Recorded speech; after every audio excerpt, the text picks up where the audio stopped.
আসসালামু আলাইকুম এভরিওয়ান। আশা করি সকলে ভালো আছেন। দেশ ও প্রবাস থেকে যে সকল ভাইরা দেখছেন তাদেরকে অসংখ্য ধন্যবাদ। তো এখানে যে বাড়ি নির্মাণটা আপনারা দেখছেন, বাড়িটার এতটুকু করার জন্য খরচ হয়েছে ৮,৫০,০০০ টাকা। এটি হচ্ছে ১৬ কলামের উপরে ৪ বেডরুমের একতলা বাড়ির ডিজাইন। বাড়িটার এতটুকু করার জন্য খরচ হয়েছে ৮,৫০,০০০ টাকা এবং এই বাড়িটার ছাদসহ কমপ্লিট করতে আপনাদের কত টাকা বাজেট আসবে এবং কতটুকু জায়গার উপরে বাড়িটি নির্মাণ করা হয়েছে তার পূর্ণ বিষয়টা আজকের এই ভিডিওটা থেকে আপনারা জানবেন।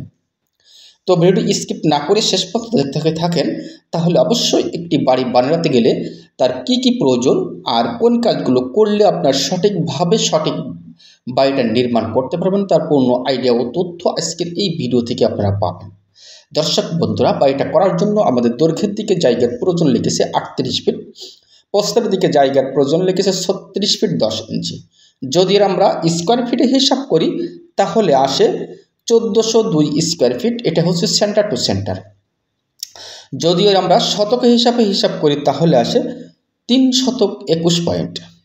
তো ৩২১ পয়েন্ট জায়গার ভিতরে পেয়ে যাচ্ছেন ৪টা মাস্টার বেড, 4টা টয়লেট, একটি নামাজের ঘর, একটি কিচেন এবং একটি ড্রয়িং কাম ডাইনিং এবং সিঁড়ি।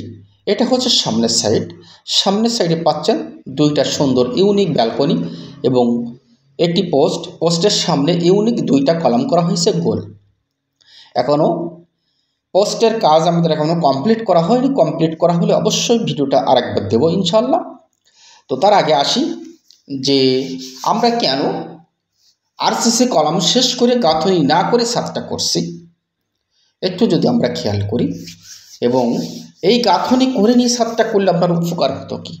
দর্শক বন্ধুরা, আমরা একটা জিনিস খেয়াল করব, আমরা যখন আরসিসি কলাম দিয়ে বাড়িটা নির্মাণ করছি, অবশ্যই আরসিসি কলাম দিয়ে যখন আপনি বাড়ি নির্মাণটা করছেন ছাদ আগে করা যাবে, তাতে কোনো সমস্যা নেই। তবে যদি আপনি সেম বিল্ডিংটাই গাঁথনি কমপ্লিট করে নিয়ে ছাদটা করতেন, সেক্ষেত্রে আপনার বিল্ডিংটা আরও অধিক মজবুত হতো এবং খরচটাও অনেকটাই সেভ হতো যদি আপনি গাঁথনিটা কমপ্লিট করে নিয়ে ছাদ করেন সেক্ষেত্রে। আবার যদি আপনি ডাইরেক্টলি কলাম করে নিয়ে ছাদ করে নিয়ে গাঁথনি করেন তাতেও কোনো সমস্যা না।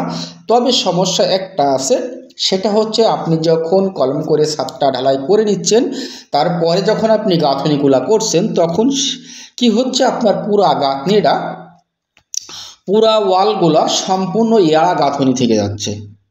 তো এড়া যদি না রাখতে চান, ভরাট গাঁথনি যদি কমপ্লিট করতে চান, সেক্ষেত্রে আপনার অবশ্যই গাঁথনিটা কমপ্লিট করে নেওয়ার পরে আপনি আপনার বিল্ডিংয়ের ছাদটা ঢালাই করেন। সেক্ষেত্রে আপনার বিল্ডিংয়ে খরচটাও সেভ হবে এবং বিল্ডিংটা অধিক মজবুত করে আপনার বাড়িটা নির্মাণটা আপনি কমপ্লিট করতে পারবেন। দর্শক বন্ধুরা, ইতিমধ্যে আমাদের খরচ হয়েছে ৮,৫০,০০০ টাকা এবং এই বিল্ডিংটা ছাদসহ করতে, ছাদটা ঢালাই করার জন্য আমাদের খরচ ৬,৭০,০০০ টাকা এবং এর যে বাউন্ডারি ওয়ালগুলো গাঁথার জন্য খরচ ২,০০,০০০ টাকা। তার মানে এখনও পর্যন্ত খরচ আছে ৮,০০,০০০ টাকা। তাহলে কি আসলো, এই বিল্ডিংটা বেস থেকে ছাদ ঢালাই দেওয়া কমপ্লিট করা পর্যন্ত আমাদের খরচ হচ্ছে ১৬,৭০,০০০ টাকা। তাহলে এই বিল্ডিংটা A to Z কমপ্লিট করতে আপনার খরচ হবে মিনিমাম ২৭ থেকে ২৮ লক্ষ টাকার মতো A to Z কমপ্লিটে খরচ আসবে। তাহলে একটু ধারণা করছেন যে পার স্কোয়ার ফিটে আপনার কত টাকা বাজেট হলে এমন একটা সুন্দর মানের বিল্ডিংটা আপনি নির্মাণ করতে পারবেন। মিনিমাম প্ল্যানে আমরা চলে এসেছি। এটা হচ্ছে মেন গেট, আর মেন গেট থেকে ঢুকেই আমরা সর্বপ্রথমে পাবো হচ্ছে ড্রয়িং ডাইনিং। এই ড্রয়িং ডাইনিং থেকে আমরা পেয়ে যাচ্ছি পিছন সাইডে 2টা বেডরুম এবং সামনের সাইডে পাচ্ছি আমরা 2টা বেডরুম। 4টা বেডরুম দিয়ে আজকের এই বাড়ির ফ্লোর প্ল্যানটি সাজানো হয়েছে। বাড়িটাতে পেয়ে যাচ্ছে 4টা টয়লেট, একটি নামাজের ঘর, একটি কিচেন এবং পিছন সাইডে এটা হচ্ছে সিঁড়ি। বাড়িটার মূলত 2টা গেট, পিছন সাইডে একটা গেট, সামনের সাইডে একটা গেট। বাড়িটা করার জন্য দৈর্ঘ্যের দিকে জায়গা লেগেছে 38 ফিট, প্রস্থের দিকে জায়গা লাগছে 36 ফিট 10 ইঞ্চি। যদি আমরা দৈর্ঘ্য প্রস্থ হিসাব করি তাহলে আসে ১৪০২ স্কোয়ার ফিট, শতকে হিসাব করলে আসে ২,২১ পয়েন্ট। তো খুবই অল্প জায়গার ভিতরে অসাধারণ মানের একটি ফ্লোর প্ল্যান আপনারা দেখলেন। তো সকলে ভালো থাকবেন, সুস্থ থাকবেন, আমার জন্য সকলে দোয়া করবেন ইনশাআল্লাহ।